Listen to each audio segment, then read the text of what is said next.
বান্দরবানের জনস্বাস্থ্য প্রকৌশল যেন লুটপাটের মহা আখড়ায় পরিণত হয়েছে। দুর্গম পাহাড়ে বসবাস করা সহজ সরল মানুষের সুপেয় পানির কষ্টকে পুঁজি করে ছোট বড় অসংখ্য প্রকল্পের নামে লুট করা হচ্ছে শত শত কোটি টাকা। অভিযোগ রয়েছে কয়েকজন ঠিকাদারের সঙ্গে জনস্বাস্থ্য প্রকৌশলের কর্মকর্তারা এক হয়ে বছরের পর বছর ধরে এই হরিলুট চালাচ্ছে। দুর্নীতিবাজ এসব কর্মকর্তা ঠিকাদার সিন্ডিকেটের বিচার দাবি করেছেন সুশীল সমাজ। দফায় দফায় ধর্ণা দিয়েও জনস্বাস্থ্য প্রকৌশলের কোনো কর্মকর্তার দেখা কিংবা বক্তব্য পাওয়া যায়নি। দেখুন অমিত দাসের ক্যামেরায় সোহাগ কুমার বিশ্বাসের প্রতিবেদন। বান্দরবান শহর থেকে কয়েক কিলোমিটার দূরের এই পাহাড়ি গ্রামটির নাম জালালাবাদ লাঙ্গিপাড়া। গ্রামটিতে বসবাস করা কয়েক হাজার মানুষের সবচেয়ে বড় সংকট খাবার পানির।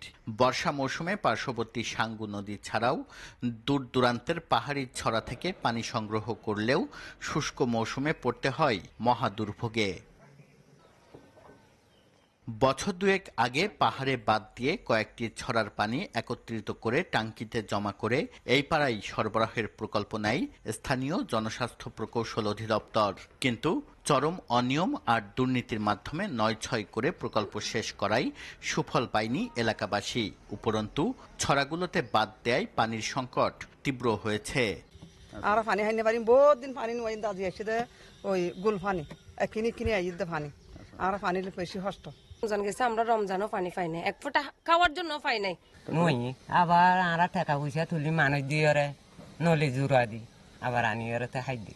মাটির ৩ ফুট নিচ দিয়ে পাইপলাইন বসানোর কথা থাকলেও মাটির উপর দিয়ে প্লাস্টিকের ওয়ান টাইম পাইপ লাগিয়ে দায় সেরেছে ঠিকাদার। ছড়ার বাঁধ কিংবা পানির ট্যাঙ্কিগুলো করা হয়েছে যেন তেন ভাবে। রক্ষণাবেক্ষণের অভাবে ট্যাঙ্কিতে জমেছে শ্যাওলা, কোথাও পাইপ ফেটে বের হচ্ছে পানি। বলে যেগুলো আমরা মাটির ভিতর দিব, যখন লোকজন আসছিল তখন এরা মাটির ভিতর দিয়েছিল ৩ ফুট মাটির ভিতর, যখন লোকজন চলে আসছে এরা মাটির উপর দিয়ে চলে আসছে। বাজেট ছিল, সরকারের বাজেট ছিল ৭৫ লক্ষ টাকা, কিন্তু এখানে তো ৭৫ লক্ষ টাকা তো কোনো গিয়ে হয় না, কাজে হয় না। তো এটা কি আমাদের দোষ নাকি সরকারের দোষ নাকি যেটা ইঞ্জিনিয়ার ওদের দোষ, এটা তো আমরা ভাই জানি না। শুধু জালালাবাদ লাঙ্গিপাড়ায় নয়, শত কোটি টাকা ব্যয়ে আলাদা আলাদা 4টি প্রকল্পের আওতায় জেলা জুড়ে ছোট বড় এমন শতাধিক প্রকল্প বাস্তবায়ন করছে বান্দরবান জনস্বাস্থ্য প্রকৌশল অধিদপ্তর। কিন্তু একটি প্রকল্পেরও সুফল পাচ্ছে না স্থানীয়রা। এতে ক্ষুব্ধ বান্দরবানের সুশীল সমাজ। কোটি কোটি প্রজেক্ট দেন না কেন, সেখানে আমরা স্বচ্ছতা জবাবদিহিতা না থাকে সেই প্রজেক্টটা সফল হবে না। সফল না হওয়া মানে কি, তাহলে আমরা তো বলি যে দুর্নীতি হচ্ছে আপনার উন্নয়নের অন্তরায়। তো দুর্নীতি থাকলে কিন্তু উন্নয়নের যে চাহিদা, যে আকাঙ্ক্ষিত প্রত্যাশা অনুসারী যারা হবে সেটা কিন্তু আসবে না। প্রকল্পের শত কোটি টাকা লোপাটের হোতা বান্দরবান জনস্বাস্থ্য প্রকৌশল অধিদপ্তরের নির্বাহী প্রকৌশলী অনুপম দে, উপসহকারী প্রকৌশলী জুলহাসের বক্তব্য জানতে দফায় দফায় ধর্ণা দিয়েও তাদের দেখা পায়নি এসএটিভি। এমনকি মুঠোফোনও রিসিভ করেননি তারা।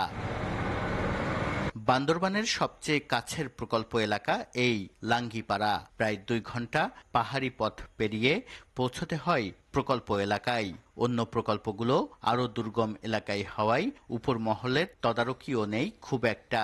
আর এই সুযোগের সদ্ব্যবহার করছে দুর্নীতিবাজরা। দুর্গম পাহাড়ে বসবাস করা মানুষের সুপেয় পানির যোগান দেওয়ার পাশাপাশি জীবনমান উন্নয়নে ছোট বড় এমন অসংখ্য প্রকল্পের নামে শত শত কোটি টাকা ব্যয় করছে সরকার। কিন্তু কতিপয় দুর্নীতিবাজ কর্মকর্তা কর্মচারী আর ঠিকাদারের সিন্ডিকেটের কারণে সেই টাকা হরিলুট হচ্ছে এভাবেই। এতে পাহাড়ে বসবাস করা মানুষের জীবনমান উন্নয়নের যে স্বপ্ন তা অধরাই থেকে যাচ্ছে। সোহাগ কুমার বিশ্বাস, এসএটিভি, লঙ্গিপাড়া।